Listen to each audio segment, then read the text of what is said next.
Question है a wall has 2 layers A and B made up of 2 different materials. The thermal conductivity of material A is twice that of B. तो ये अगर Ka ये Kb और question में given है Ka is 2 times Kb. If 2 layers have same thickness तो length दोनों की सेम है, थिकनेस दोनों की सेम है. Under thermal equilibrium temperature difference across the wall, ये बहुत इंपॉर्टेंट स्टेप है. ये दो वॉल्स हैं और तुम्हें ये ए पॉइंट और बी पॉइंट गिवन है, तुम्हें एंड टू एंड का टेम्परेचर डिफरेंस गिवन है, यानी कि यहां का टेम्परेचर थीटा ए, यहां का थीटा बी, तो तुम्हें theta A minus theta be given है 48. एंड टू एंड का टेम्परेचर गिवन है और वो क्या कह रहे हैं, तुम्हें टेम्परेचर डिफरेंस लेयर बी का निकालना है. तो तुम्हें पहले जंक्शन का टेम्परेचर निकालना पड़ेगा थीटा, और तुम्हें ये टेम्परेचर डिफरेंस निकालना है थीटा माइनस थीटा बी. ये क्वेश्चन है, तुम्हें theta A minus theta be given है और तुम्हें थीटा माइनस थीटा बी निकालना है. क्या ये स्टेप क्लियर है कि क्या निकालना है? मुझे एक ही चीज आती है, क्योंकि रॉड सीरीज में कनेक्टेड है तो heat flowing per second will remain same. तो लगाओ हीट फ्लोइंग पर सेकेंड, ये तो गिवन है theta A minus theta B is 48. इस रॉड में हीट फ्लोइंग पर सेकेंड कितना है, K A into area of cross section A, series में ए सेम रहता है, एरिया सेम रहता है. Temperature difference theta A minus theta upon length की जगह एल. सेकेंड रॉड में K B area, temperature difference theta minus theta B upon length की जगह एल. तो यहां से के ए गिवन है 2 टाइम्स के बी से के बी क्या हो जाएगा कैंसिल, एरिया से एरिया, लेंथ से लेंथ, तो आपके पास सेकेंड इक्वेशन आ गई. क्लियर है? तो पहली इक्वेशन गिवन है, दूसरी ये रही. तुम्हें क्या निकालना है, तुम्हें निकालना है थीटा माइनस थीटा बी, तो तुम्हें थीटा ए को एलिमिनेट करना पड़ेगा. तुम यहां से थीटा ए निकाल लो, जो कि कितना आएगा 48 प्लस थीटा बी. इस 48 प्लस थीटा बी को उठा के यहां पे पुट कर लो, ओपन करो, अपने आप आंसर दिख रहा है. आंसर अपने पास जाएगा आंसर. तो रूल क्या है, जब दो रॉड सीरीज में कनेक्टेड है तो हीट फ्लोइंग पर सेकेंड दोनों में क्या रहेगा, सेम, अपने आप आंसर आएगा. क्या ये स्टेप यहां तक क्लियर है? जैसे दो प्लेट्स हैं K1 A1 K2 A2, मुझे इसी से पता लग रहा है डायग्राम से कि हीट यहां से यहां एंटर कर रही है. अगर ये सीरीज में होती तो एरिया सेम होता है क्रॉस सेक्शन का सीरीज में, पैरेलल में एरिया अलग अलग हो जाता है. तो ये दोनों प्लेट्स किसमें कनेक्टेड है, इन पैरेलल. और जो हीट एंटर करेगी वो डिवाइड होएगी, कुछ इसमें जाएगी और कुछ इसमें जाएगी, क्योंकि एक गुड कंडक्टर हो सकता है और नहीं भी हो सकता. तो हीट फ्लोइंग पर सेकेंड इसमें डिवाइड हो जाएगी. Heat flowing per second first में और सेकेंड रॉड में डिवाइड हो गई. क्या निकालना है, area of cross section A1 A2 है. कह रहे common coefficient of thermal conductivity क्या है, इसका इक्विवेलेंट के कितना है. अब वही बात होगी ना, फॉर्मूला फेल हो गया, क्योंकि फॉर्मूले में तो याद कर रखा है K1 प्लस K2/2. जब एरिया बराबर है, इसमें एरिया बराबर है ही नहीं, एरिया डिफरेंट है. कोई बात नहीं. फर्स्ट रॉड में हीट फ्लोइंग पर सेकेंड की वैल्यू बोलो K1, एरिया कितना A1, टेम्परेचर डिफरेंस मैंने क्या बताया था, पैरेलल के अंदर दोनों रॉड्स में टेम्परेचर डिफरेंस की वैल्यू हमेशा क्या रहती है, सेम. तो K1 area A1, temperature difference dt और लेंथ पैरेलल में सेम रहती है दोनों फेसेस में L. इस फेस में K2 A2, temperature difference same, length इसकी भी L.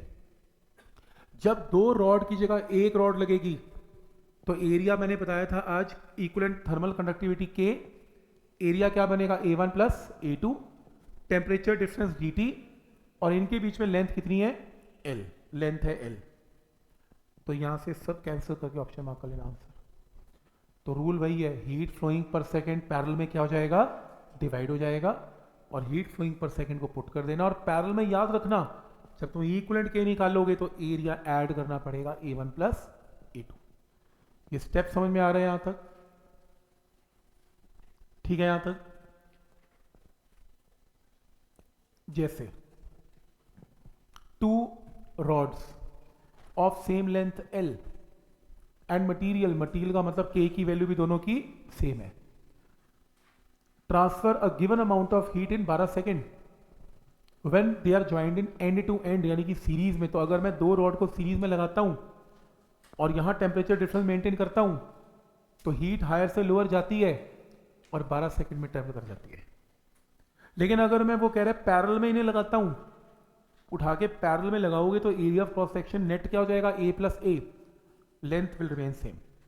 तो लेंथ पहले 2l थी, लेंथ l हो गई, एरिया पहले a था, एरिया डबल हो गया। अब बताओ अगर मैं सेम टेम्परेचर डिफरेंस यहां मेंटेन करता हूं तो कितनी देर में हीट यहां से यहां ट्रेवल करेगी। हीट फ्लोइंग पर सेकेंड का फॉर्मूला क्या होता है, ये होता है dq बाई डी टी के a temperature difference by distance. तुम्हें क्या निकालना है, समय, टाइम निकालना है, तो तुम टाइम dt को एक तरफ, बाकी टर्म एक तरफ क्रॉस मल्टीप्लाई, ये टर्म आ गई। दोनों रॉड्स के लिए हीट फ्लोइंग की वैल्यू निकाल, हीट फ्लो कर रही है सेम हीट फ्लो करवानी है, टेम्परेचर डिफरेंस भी सेम है, के भी सेम है, फर्क कहां है, लेंथ dx, लेंथ 2l की जगह कितनी हो गई l, तो लेंथ क्या हो गई हाफ, 2l की जगह l होने का मतलब लेंथ तो आधी हो गई, और एरिया ऑफ क्रॉस सेक्शन क्या हो गया, डबल इंटू 2, एरिया डबल हो गया, तो हाफ और 2 मिला के 1/4 हो गया। तो नया टाइम क्या आएगा, पहले टाइम कितना था 12, अब कितना हो गया 1/4 का मतलब 3 सेकेंड। तो कौन कौन से फैक्टर चेंज हुए, एक तो एरिया a से 2a हो गया, और लेंथ l से कितनी हो गई, लेंथ जो है 2l से कितनी हो गई l। तो तुम बोलोगे लेंथ आधी हो गई, एरिया डबल हो गया, तो आंसर 1/4 रह गया। तो तुम्हें पहले टाइम कितना गिवन है 12, अब कितना हो गया 3। तो पॉइंट समझ में आ रहा है कि क्या लॉजिक है इसमें। दो रॉड्स दिख रही हैं सीरीज में कनेक्टेड है, कॉपर और स्टील, लेंथ भी पता है, टेम्परेचर 100 और 0 भी पता है, तुम्हें जंक्शन का टेम्परेचर बताना है थीटा, क्योंकि ये सीरीज में कनेक्टेड है और सीरीज में heat flowing per second remains same. तो इसमें हीट फ्लोइंग पर सेकेंड बोलो K1, area A, temperature difference 100 minus theta, और लेंथ कितनी 18। इसमें बोलो K2, एरिया सीरीज में same, temperature difference theta minus 0, और लेंथ कितनी 6। सॉल्व कर लो। K1 गिवन है, थर्मल कंडक्टिविटी कितनी गिवन है 9 टाइम्स, इसकी थर्मल कंडक्टिविटी K1 9 टाइम्स है K2, तो K1 की जगह पुट कर लेना 9 टाइम्स K2 कैंसिल करके थीटा निकाले आंसर। बस याद रखना सीरीज में हीट फ्लोइंग पर सेकेंड की वैल्यू रिमेन्स सेम। कोई डाउट इसमें, पॉइंट सबको समझ में आ रहा है यहां तक कि क्या रूल है इसमें, ठीक है। जैसे इस क्वेश्चन को करने से पहले एक चीज सुन लो, करंट इलेक्ट्रिसिटी करेंगे प्लस टू में करंट इलेक्ट्रिसिटी में एक तुमने 10th में भी की हुई है, लेकिन थोड़ी ज्यादा डिटेल में करेंगे। यह बताया जाता है कि अगर आपके पास कुछ रेजिस्टेंसेज हैं 1, 2, 3 और 4, और उनका अरेंजमेंट कुछ ऐसा है, ये देखो बैटरी से ऐसे कनेक्टेड है, 5 रेजिस्टेंसेज हैं और बैटरी से कनेक्टेड है, करंट आएगा और करंट सब में डिवाइड होकर यहां से चला जाएगा। ये इस शेप में अगर 5 रेजिस्टेंसेस अटैच्ड हैं, रोम्बस और बीच में ऐसा, इस अरेंजमेंट को बोलते हैं व्हीट स्टोन ब्रिज। इलेक्ट्रिसिटी में इसका नाम है व्हीट स्टोन ब्रिज। अब एक बच्चा कहता है यार ये नाम कैसे अजीब है यार, कोई रेजिस्टेंस रखता, कोई कंडक्टिविटी रखता, ये क्या है व्हीट स्टोन ब्रिज, क्या है।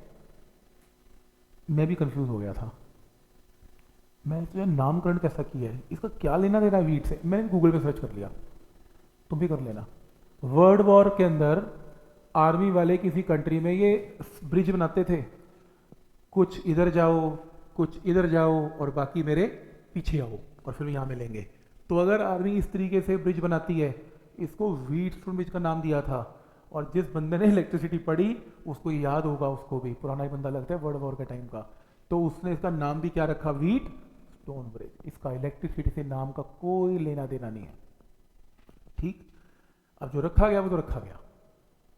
अब रूल ये है इलेक्ट्रिसिटी का कि अगर ये रेजिस्टेंस 2 ओम है और ये मान लो 4 ओम है और ये 3 ओम है, मान लो ये 6 ओम है, तो अगर ऊपर की रेशियो ऑफ रेजिस्टेंस नीचे की रेशियो ऑफ रेजिस्टेंस के इक्वल हो, तुम कुछ भी रेजिस्टेंस ले लो, पर अगर इनकी और इनकी रेशियो बराबर है, अगर बराबर है तो ये गारंटेड है इस वायर में करंट जा ही नहीं सकता, इस वायर में करंट नहीं जाएगा।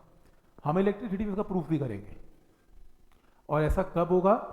जब ऊपर की रेशो और नीचे की रेशो बराबर है। तो अगर ऐसा अरेंजमेंट हो जाए तो तुम इस वायर को हटा सकते हो सर्किट में, इसका कोई काम नहीं है। इसे बोलते हैं ब्रिज बैलेंस हो गया। This is a balanced wheat stone bridge, right. अब कुछ क्वेश्चन तो इसमें भी आ गया ऐसा। तो ये K1 है, ये K2 है, ये K3 है, ये K4 है और ये K5 है। अब दिखने में ये क्या है? Wheat stone bridge. अब वो कह रहे हैं कि इसमें thermal conductivities K1, K2, K3, K4, K5 है। और वो कह रहे हैं कि इसमें बताओ कौन सा ऑप्शन करेक्ट है। If no heat would flow through central rod, तो इसमें से अगर कोई हीट ना जाए तो हीट करंट जीरो। ऐसा तभी हो सकता है जब इसकी रेजिस्टेंस की रेशो और नीचे की रेजिस्टेंस की रेशो आपस में क्या हो जाए? बराबर। तभी ऐसा हो सकता है, भी बताया मैंने। तो इसका मतलब वो कह रहे हैं कि इसमें कोई करंट नहीं है। इसका मतलब R1 by R2 is R3 by R4। मैंने K नहीं बोला, मैंने बोला दोनों की रेजिस्टेंसेस की रेशियो बराबर है। तो तुमने दोनों की रेजिस्टेंस की रेशियो बराबर कर दी। अब तुम्हारी जो रेजिस्टेंस है थर्मल, वो तो inversely proportional to thermal conductivity है। तो 1/K1, 1/K2, 1/K3, 1/K4 cross multiply करके ऑप्शन आ गया। लेकिन एक शॉर्टकट भी आ गया। ये स्टेप तो सिर्फ समझाने के लिए है। तुम सीधा भी लगा सकते हो K1/K2 is equal to K3/K4, तो भी आंसर सही आएगा। तुम सीधे लगाओगे तो भी सही है। पर ये क्वेश्चन सॉल्व करने के लिए तुम्हें आना ही चाहिए, पता होना चाहिए what is wheat stone bridge, नहीं तो नहीं आएगा। क्या ये पॉइंट यहां तक क्लियर है? ठीक। बाकी आपके होमवर्क है।